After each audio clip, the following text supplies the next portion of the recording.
Afinal, o que nos falta para termos todas as coisas em comum? Vamos falar um pouquinho sobre isso na palavra de hoje.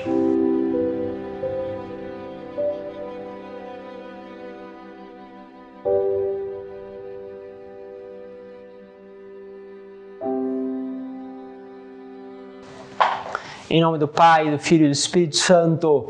Amém. Louvado seja Deus. Essa experiência de ter todas as coisas em comum é desafiante. Às vezes, até quando nós somos pequeninos, né? Lembro ainda das minhas brigas e confusões, né? Com o meu irmão, nós somos só em dois, mas sempre havia o meu e o dele, né? A gente sempre faz isso, né?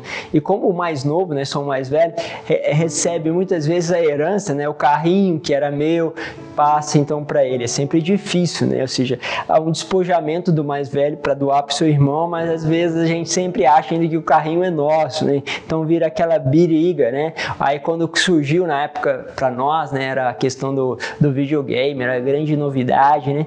Então era aquela briga pelo videogame, na casa havia só uma televisão, então cada um tinha uma disputa ali pelo o controle remoto de quem é quem, então ter tudo em comum é um desafio que às vezes a gente faz desde criança e a gente tem que lidar com isso, né?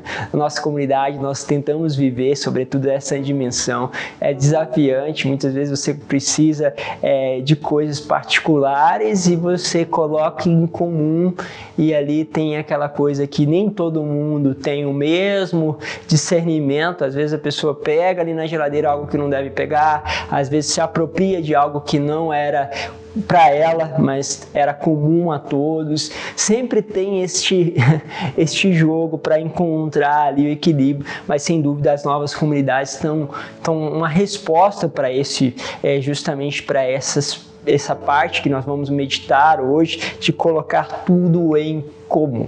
Bom, quero pegar com vocês a palavra que está em Atos dos Apóstolos, capítulo 4, versículo 32 ao 37. Diz assim: a multidão dos fiéis era um só coração e uma só alma. Ninguém considerava como própria as coisas que possuía, mas tudo entre eles era posto em comum. Com grandes sinais de poder, os apóstolos davam testemunho da ressurreição do Senhor Jesus.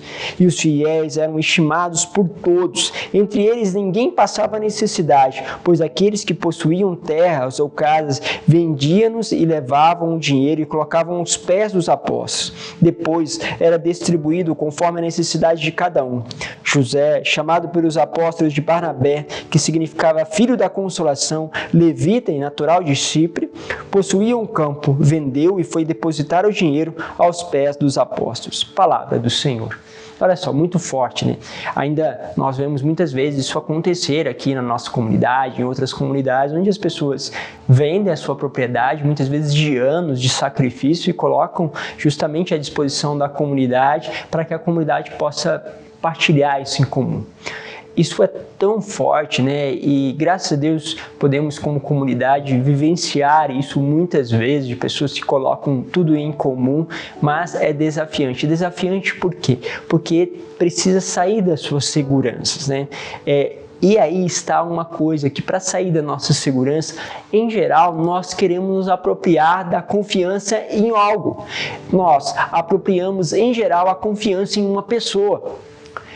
E aí que está a grande dificuldade, porque no mundo a gente vai perceber o seguinte: não dá para confiar em mais ninguém, né, nas coisas, porque se você não estabelecer um contrato e esse contrato não for muito claro, você pode ser que leve um grande prejuízo. Quem aqui poderíamos dizer assim, que mexeu em obra e já não tomou prejuízo porque você acerta uma coisa com o pedreiro, quando você vai lá, peraí, isso aqui não está conforme combinado. Ele falou assim: não, eu combinei com você outra coisa.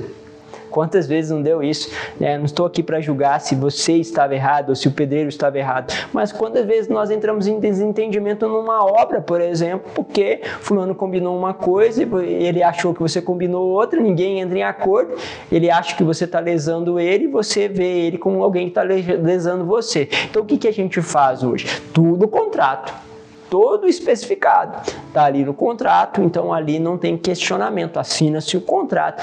Por quê? Porque não dá mais, muitas vezes, para confiar nessas palavras. Então, a vivência de tudo isso se torna muito difícil porque nós olhamos para essas relações, para esses que passam a perna em nós e passam mesmo, né?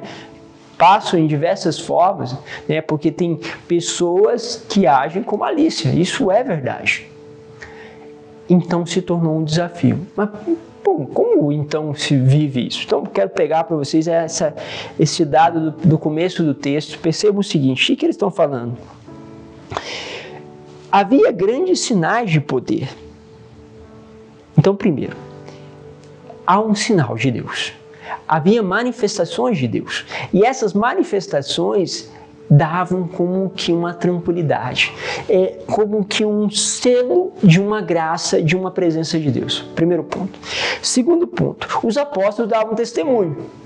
Você não via os apóstolos se apropriando das coisas, você não via os líderes trazendo as coisas para si, os líderes se enriquecendo, os líderes se tornando homens e mulheres que esbanjam as coisas, e quando você começa a ver o líder que esbanja as coisas, você fica pensando duas vezes, é óbvio.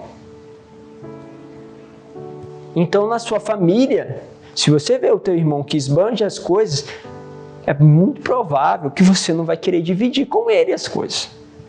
Porque você fala assim, mas fulano se apropria das coisas como se fosse dele. Quantos problemas de família a gente tem aí?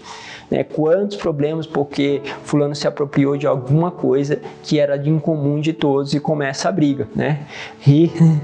E olha, quase todas as famílias têm uma briguinha assim. O que acontece? Se apropriou, e ali você vê, né? Às vezes tem aquele que pede emprestado, né? O cara pede emprestado, fala com você que não tem dinheiro, aí daqui a pouco você vê ele comprando um bem de luxo. Oh, peraí, fulano não tinha dinheiro, agora ele está esbanjando um carro, uma propriedade melhor do que eu que emprestei o dinheiro para ele, estou passando apertado porque emprestei o dinheiro para ele e ele se esbanjando. Quantas coisas acontecem assim? Então é isso. Primeiro, os apóstolos, havia sinais de poder. Depois, os apóstolos davam testemunho do Senhor e davam testemunho da sua ressurreição. Os fiéis eram estimados por todos, ou seja, a vida dos fiéis, ou seja, daquele grupo, trazia estima, admiração. As pessoas se encantavam com aquela vida. E isso precisa voltar, aquele encanto com a vida da tua família, aquele encanto com as suas relações, com aqueles que são os seus amigos. E ali você percebe que dá para colocar tudo em comum. Ou seja, e ali depois um testemunho em relação aos pobres, porque ninguém passava necessidade, ninguém ficava à parte, porque todos eram socorridos. E é essas questões que precisam entrar para que nós possamos justamente caminhar neste ambiente de confiança. E quando falta isso, e aí você pode transpor, né, ou pode justamente filtrar isso de forma a colocar na relação do seu trabalho, da sua família, da sua paróquia, da sua comunidade, para você entender porque às vezes é difícil alguém colocar as coisas em comum. Porque, de certo modo, está faltando um desses elementos. Pense um pouquinho sobre isso, vale a pena para que nós possamos sempre caminhar em sintonia com o Senhor, sendo um só coração entre nós e com Deus. Deus os abençoe, Pai, Filho e Espírito Santo. Amém.